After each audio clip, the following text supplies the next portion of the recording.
الحمد لله وكفى وسلام على عباده الذين اصطفى أما بعد أعوذ بالله من الشيطان الرجيم بسم الله الرحمن الرحيم لن ينال الله لحومها ولا دماؤها ولكن يناله التقوى منكم۔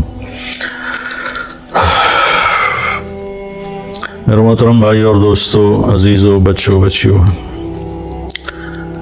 اللہ تعالیٰ کی طرف سے اس عید کے موقع پر ہمیں قربانی کا حکم دیا گیا ہے۔ سنت، میرے نبی نے فرمایا سنت ابی ابراہیم، میرے باپ کی سنت ابراہیم علیہ السلام۔ اللہ کے نبی خود، آپ کا معمول تھا اشترا کبشین، آپ 2 چھترے خریدتے تھے، سمینین موٹے ہوتے تھے، اقرنین ان کے سینگ بڑے بڑے ہوتے تھے، ملیحین وہ بڑے خوبصورت ہوتے تھے، موجوعتین وہ خصی ہوتے تھے۔ تو ایک کی قربانی کرتے تھے پوری امت کی طرف سے، آنے والی پوری امت کی طرف سے قربانی فرماتے تھے، اور ایک کرتے تھے اپنی طرف سے، اپنے گھر والوں کی طرف سے۔ ساری زندگی آپ نے 2 جانور ذبح کیے، لیکن جس سال آپ نے حج کیا تو آپ نے 100 اونٹ آپ کی طرف سے ذبح کیے گئے، 63 اونٹ آپ نے اپنے ہاتھ سے ذبح کیے، اور 37 اونٹ حضرت علی رضی اللہ تعالیٰ عنہ علیہ السلام انہوں نے آپ کی طرف سے ذبح کیے، اور آپ نے فرمایا سب لے جاؤ، اور اہل مینا جو آئے وہ اس میں سے لے جائے، پکائے کھائے۔ تو چونکہ آپ کی عمر 63 برس تھی تو آپ نے 63 اونٹ ذبح کیے۔ ایک اونٹ میں 7 حصے ہوتے ہیں، ایک اونٹ 7 انسانوں کی طرف سے ہوتا ہے۔ تو 63 اونٹ آپ نے ذبح کیے تو کتنے 100 حصے بن گئے، جو آپ نے خود کھڑے ہو کر ایسے نحر ایسے کر کے برچھا مارنے کو کہتے ہیں۔ اور ایک عجب منظر دنیا نے دیکھا، نہ پہلے دیکھا نہ بعد میں دیکھے گی، کہ 100 اونٹ کھڑے کیے گئے، ان میں سے 5 اونٹ پہلے لائے جاتے تھے، پھر ان میں سے ایک کو اللہ کے نبی کے سامنے پیش کیا جاتا تھا۔ تو اونٹ ایک دوسرے کو کاٹ رہے تھے کہ پہلے میں چلا جاؤں۔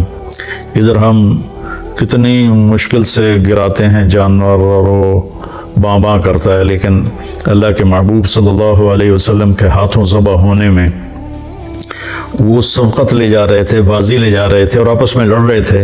ہر اونٹ کی تمنا تھی کہ میں پہلے ذبح ہو جاؤں۔ اور اس کے بعد 37 اونٹ حضرت علی علیہ السلام نے ذبح فرمائے، اور پھر آپ نے فرمایا کہ ان اونٹوں کا جو گوشت بنائے گا اس کو مزدوری گوشت میں سے نہ دی جائے، میں الگ سے دوں گا۔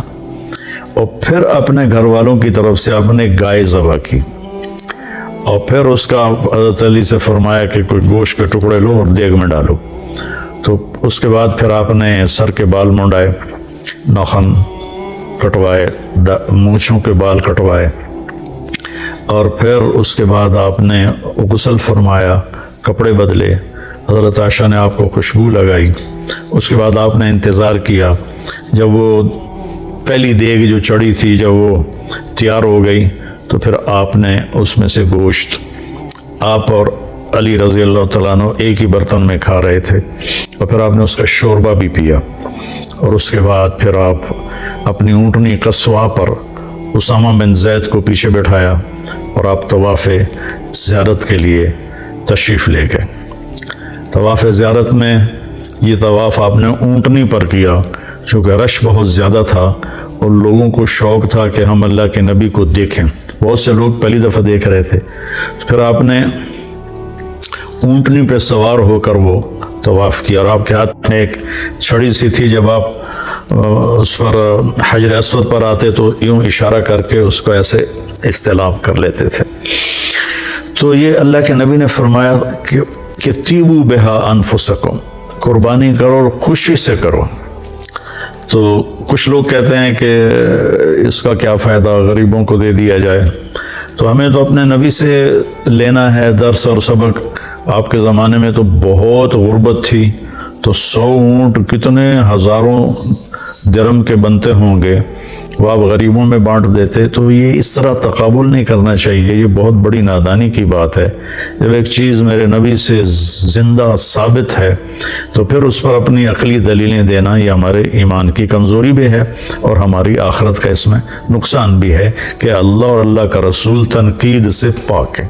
باقی مجھ پہ تنقید کریں، کسی اور پہ تنقید کریں، وہ جائز ہے۔ تو اور جو روح قربانی ہے وہ ہے اصل میں جب ہم جانور پہ چھری پھیرتے ہیں تو یہ ایک پہچان ہے کہ میں اپنے غلط جذبات پہ چھری پھیر رہا ہوں، میں اس چھری پھیرنے کے بعد جھوٹ پہ چھری پھیر رہا ہوں، بے ایمانی پہ چھری پھیر رہا ہوں، فحاشی پہ چھری پھیر رہا ہوں، ہر گندے برے گناہ سے میں بچنے کے لیے اپنے نفس پہ چھری پھیر رہا ہوں۔ اور اس کی ابتدا 4000 سال پہلے حضرت ابراہیم علیہ السلام سے ہوئی، جب اللہ تعالیٰ نے ان سے اتنی بڑی قربانی لی کہ 20-22 سال کی عمر میں شادی ہوئی ہوگی، 84 سال کی عمر میں اللہ نے آپ کو بیٹا دیا حضرت ہاجرہ سے، جو شہزادی تھیں، مصر کے بادشاہ کی بیٹی تھیں، بعض کہتے ہیں باندی تھیں۔ تو جب وہ پیدا ہو گئے تو اللہ تعالیٰ نے کہا کہ اس کو اپنے سے دور کر دو۔ ان کا کدھر کر دو؟ کہا جا میں کہوں۔ کہنے لگے مجھے تو پتہ نہیں آپ کہاں کہہ رہے ہیں۔ تو اللہ تعالیٰ نے فرمایا کہ جبریل تمہیں راستہ بتائے گا۔ جبریل انسانی شکل میں آئے اور اونٹنی پر سوار ہو کر آگے چلے۔ پچھلی اونٹنی پر حضرت ہاجرہ، اسماعیل علیہ السلام اور ابراہیم علیہ السلام۔ یہ کوئی 1 مہینے کا سفر تھا جو 1 سیکنڈ میں جبریل یوں پکڑ کے وہاں پہنچا سکتے تھے، لیکن اسباب کی دنیا اور مشقت اور امتحان یہ ساری چیزیں مطلوب تھیں، تو وہ سارا سنگ لاخ سفر مکہ کے کالے پہاڑ، بہت شروع میں جب عمرے پر گیا 84 میں، تو بلڈنگیں نہیں تھیں، چھوٹے عمارتیں تھیں، تو اس کے پہاڑوں کو دیکھ کے ایک ہیبت طاری ہوتی تھی۔ اور 4000 سال پہلے جب وہاں کچھ بھی نہیں تھا اور 4 پہاڑ یوں، 2 یوں اور 2 یوں، اور اس کے بیچ میں ایک وادی، جب وہاں پہنچے تو جبریل نے کہا اپنی بیگم اور بچے کو یہاں اتار دیں۔ تو آگ میں ڈالے گئے تو کچھ نہیں بولے، جب یہاں انہوں نے کہا تو کہنے لگے یہاں ڈال دوں، یہاں تو کچھ بھی نہیں ہے، یہاں تو کچھ بھی نہیں ہے۔ کہا اللہ چاہتے ہیں کہ یہاں اللہ کا گھر بنے اور اس بچے سے اللہ کا آخری نبی پیدا ہو۔ تو جتنی بڑی بلڈنگ بنتی ہے اتنی گہری بنیاد کھودی جاتی ہے۔ تو آخری نبی کو پیدا کرنا تھا اس بچے کی نسل سے، تو بڑی گہری قربانی لی گئی، بہت بڑی قربانی لی گئی۔ جب ابراہیم علیہ السلام دونوں کو چھوڑ کے واپس ہوئے تو حضرت ہاجرہ حیران پریشان کہ جنگل بیابان، نہ پانی، نہ سایہ، نہ انسان، حتیٰ کہ پرندے بھی کوئی نہیں۔ کہنے کہ مجھے کہاں چھوڑ کے جا رہے ہو؟ تو جواب دینے کی اجازت نہیں تھی، اور حضرت ہاجرہ ساتھ چل رہی ہیں اور ابراہیم علیہ السلام پیدل چل رہے ہیں، اونٹنے کو کی نکیل پکڑی ہوئی ہے، رسی پکڑی ہوئی ہے۔ چلتے کوئی 3 کلومیٹر پہاڑ اونچے نیچے۔ تو آج کل جہاں اس کے زمزم کے ڈیلیوری کے لیے ایک بہت بڑا سسٹم لگایا ہوا ہے، جب وہاں پہنچے تو حضرت ہاجرہ کو خیال آیا یہ نبی ہیں، تو وہ رک کر کہنے لگی اللہ امرک، کہ اللہ نے کہا ہے؟ تو آپ نے یوں سر ہلایا کہ اذن لن یضیعنا اللہ، اچھا پھر جاؤ اللہ ہمیں ضائع نہیں کرے گا۔ اور ابراہیم علیہ السلام اونٹنی پہ سوار ہوئے اور چلتے پہاڑی سے اتر کر جب غائب ہو گیا ہاجرہ کی نظروں سے، تو پھر ایسے ہاتھ اٹھا دیے، ربنا انی اسکنت من ذریتی بواد غیر ذی زرع ربنا لیقیموا الصلاۃ۔ آگ میں ڈلے تو کوئی دعا نہیں کی، لیکن وہ اتنا ہولناک منظر تھا آگ سے بھی زیادہ کہ دعا کی اللہ میرا بچہ، میری بیگم کہاں چھوڑ کے جا رہا ہوں، تیرے سپرد ہے۔ تو حضرت ہاجرہ واپس آئیں۔ اب ذرا تصور فرمائیں، رات کو بجلی چلی جائے تو کتنی عورتیں ہیں جو چیخنے لگ جاتی۔ میرے بچے چھوٹے تھے تو جب بجلی جاتی تھی تو سارے ہی رونے لگ جاتے تھے۔ تو اندھیری گھپ رات، گھٹا ٹوپ اندھیرا اور سناٹا، ہوا کی آواز بھی کوئی نہیں، اور ان 4 پہاڑوں کے درمیان مصر کی شہزادی ایک بچے کو گود میں لے کے بیٹھی ہوئی ہے، یہ کیا میرے رب نے ہمیں کہانی سنائی ہے۔ 3 دن کے بعد وہ پانی ختم ہو گیا جو